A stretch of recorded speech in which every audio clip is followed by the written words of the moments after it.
Hi guys, చిన్న పని నుండి డాలర్ ట్రీకి వచ్చాను. దీని సంగతి ఏంటో చూపిస్తా పదండి.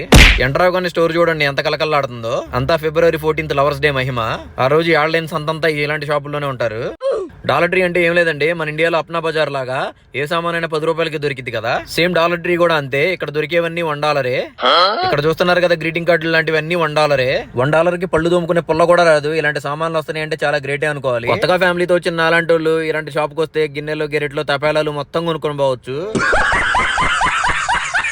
క్వాలిటీ తక్కువగా ఉన్నా గానీ మన బడ్జెట్ కి సరిపోతాయి అనమాట. స్టార్టింగ్ లో నేను ఎన్నిసార్లు డాలర్ ట్రీకి వచ్చినా నాకు ఒక విషయం మాత్రం అర్థం కాదు. ఇక్కడ కనబడుతున్నాయి చూసారా, హ్యాండ్ వాష్లు, సోపులు, పర్ఫ్యూమ్లు, ఫేస్ వాష్లు, షాంపూలు అని చాలా రకాలు దొరుకుతాయి. ఇవన్నీ $1. ఇదే బ్రాండ్లు బయట $5-6 ఉంటాయి. ఇదేం మ్యాజిక్ మరి ఇక్కడ $1. నేను కూడా కొన్ని వాడదాం అనుకున్నా, కానీ ధర తక్కువ దురదక్కువ అనే సామెత ఒకటి గుర్తుకొచ్చి ఆగిపోయా. $1 కి గ్లాస్ వేయడం కొనుక్కోవడం బెటర్ అని నా ఫీలింగ్. ఎక్కడికి వెళ్ళినా మా బుడ్డిది ఫైన్ అయ్యకుండా అయితే వదిలిపెట్టదు. వీడియో నచ్చితే లైక్ చేయండి.